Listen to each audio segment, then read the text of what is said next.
بعد أن فشلت كل محاولاتهم في رده عن دعوته، عرضت قريش على النبي صلى الله عليه وسلم عرضا جديدا لعله يترك دعوته. لقد عرضنا على محمد أن نعبد إلهه عاما ويعبد إلهنا عاما فأبى، وعرضنا عليه أن نعبد ما يعبد وأن يعبد ما نعبد فأبى. ونزلت بعدها سورة الكافرون ردا على مطالبهم. قل يا أيها الكافرون لا أعبد ما تعبدون ولا أنتم عابدون ما أعبد ولا أنا عابد ما عبدتم ولا أنتم عابدون ما أعبد لكم دينكم ولي دين. وبينما النبي صلى الله عليه وسلم يصلي بين الركنين اليماني والأسود، جاءه أبو جهل يحمل حجرا كبيرا. سأقتل محمدا وهو ساجد في صلاته. بعد محاولة أبي جهل قتل النبي وهو في صلاته، عاد خائفا مما رأى. ماذا بك يا أبا الحكم؟ قمت إليه لأفعل به ما قلت. فماذا حدث؟ فلما دنوت من محمد رأيت فحلا من الإبل ما رأيت مثله من قبل، هم به وكاد أن يأكلني. إن الله يدافع عن الذين آمنوا إن الله لا يحب كل خوان كفور. أذن للذين يقاتلون بأنهم ظلموا وإن الله على نصرهم لقدير. واستمر أهل مكة في دخول الإسلام، وكان النبي صلى الله عليه وسلم يعلم أصحابه أمور دينهم ويحثهم على الصبر، وظل الوحي يتنزل بالقرآن تباعا، وبدأت الدعوة في الانتشار حتى دخلت بيت أبي طالب وأسلمت زوجته فاطمة. سبحان الله وبحمده سبحان الله العظيم. فاطمة زوجي الحبيب، أراك تقولين مثل ما يقول أصحاب ابن أخي. لقد أسلمت كما أسلم علي ابني يا أبا طالب. لست وحدك من أسلم، فلقد أسلم أخي حمزة. وقد كان لإسلام حمزة واقعة عجيبة. وكان الرسول صلى الله عليه وسلم عند الصفا، فمر أبو جهل ونال من النبي وشتمه وعاب دينه وواجهه قائلا: ماذا تفعل يا من تكذب على قومك وتبحث عن الشهرة؟ وكان حمزة عائدا من صيد الله يمسك بقوسه، فقابلته امرأة كانت قد رأت هذا الموقف، فنادت: مولاي حمزة. فقال لها حمزة: ماذا بك؟ فحكت له المرأة ما حدث من أبي جهل تجاه رسول الله صلى الله عليه وسلم. وكان أبو جهل لا يزال يهزأ بالرسول ويسبه أمام الناس. رأيتم ماذا فعلت بمحمد؟ نعم، لقد أهنته يا أبا الحكم.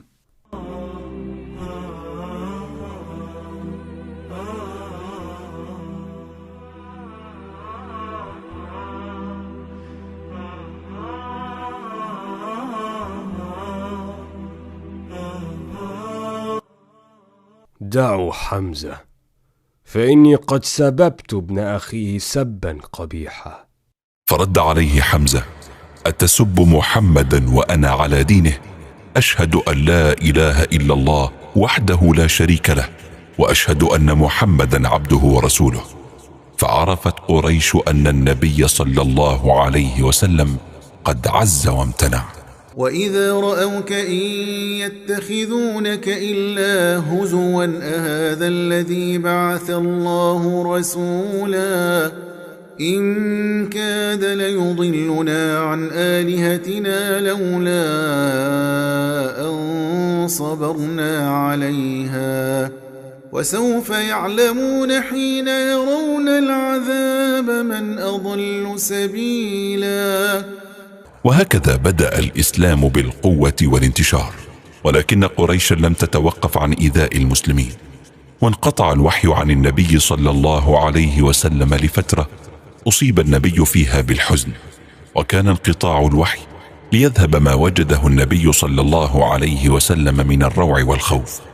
فلما عرف النبي صلى الله عليه وسلم أنه أصبح نبيا معرفة اليقين، كان يصعد إلى رؤوس الجبال حزينا، فيتبدى له جبريل فيقول: يا محمد إنك رسول الله حقا، فيسكن لذلك جأشه وتقر نفسه، فيرجع، وتكرر هذا كثيرا حتى عاد الوحي. ثم نزلت سورة الضحى، والتي ردت على الكافرين الذين قالوا إن رب محمد قلاه وتركه.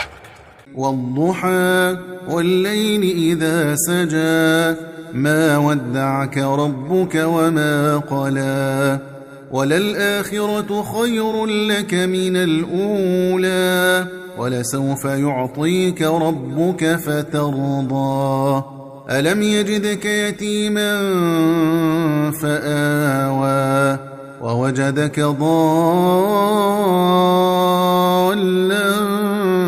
فهدى ووجدك عائلا فأغنى فأما اليتيم فلا تقهر وأما السائل فلا تنهر وأما بنعمة ربك فحدث. يا عتبة: سمعا وطاعة لك يا أبي. يا عتيبة: تأمر يا أبي. رأسي ورأساكما حرام إن لم تطلق ابنتي محمد. سأطلق رقية الآن، فلن تكون لي زوجة. ما دام أبوهما يسب آلهتنا فأم كلثوم طالق حتى يعرف محمد ما يفعل بنا. ولم يقتصر الإيذاء على أبي لهب وابنيه، وإنما زوجته أيضا. ها هي القاذورات والأشواك قد وضعتها في طريق محمد، فلعلها تصيبه فتؤذيه، أو لعلها تكون السبب في هلاكه حتى نستريح منه ومما يزعمه. أين أنت يا محمد؟ أين أنت؟ ويمر النبي صلى الله عليه وسلم ولا يتكلم ولا يعلق، فهو مهتم بالدعوة لا بأعدائها، مصمم على هدفه في توصيل وإبلاغ الحق للناس كافة. ونزلت سورة المسد في أبي لهب وزوجته. تبت يدا أبي لهب وتب ما أغنى عنه ماله وما كسب سيصلى نارا ذات لهب وامرأته حمالة الحطب في جيدها حبل من مسد. ولما سمعت أم جميل زوجة أبي لهب بما جاء في حقها في سورة المسد، أخذت حجرا وذهبت تبحث عن رسول الله، واستمرت في البحث حتى وجدته في المسجد. يا أبا بكر، يا أبا بكر، أين صاحبك؟ لقد بلغني أنه يهجوني، فبلغه عني. مذمما عصينا، وأمره أبينا، ودينه قلينا. وكان النبي صلى الله عليه وسلم يقرأ القرآن، فقال أبو بكر: يا رسول الله، أما تراها تراك؟ فقال رسول الله صلى الله عليه وسلم: ما رأتني، لقد أخذ الله ببصرها عني. وفيها نزل قوله تعالى: وإذا قرأت القرآن جعلنا بينك وبين الذين لا يؤمنون بالآخرة حجابا مستورا وجعلنا على قلوبهم أكنة أن يفقهوه وفي آذانهم وقرا وإذا ذكرت ربك في القرآن وحده ولوا على أدبارهم نفورا. ولا يزال النبي صلى الله عليه وسلم يعلم أصحابه ويربيهم ويعلمهم الكتاب والحكمة. وكانت بداية الإشارات في أواسط وأواخر السنة الرابعة من النبوة، ثم اشتدت في السنة الخامسة، ونزلت سورة الزمر، وفيها الإشارة إلى الهجرة. وأمر رسول الله المسلمين بالهجرة إلى الحبشة، فقال لهم النبي: لو خرجتم إلى الحبشة فإن بها ملكا لا يظلم عنده أحد، وهي أرض صدق، حتى يجعل الله لكم فرجا مما أنتم فيه. فخرج عند ذلك المسلمون مخافة الفتنة وفرارا بدينهم.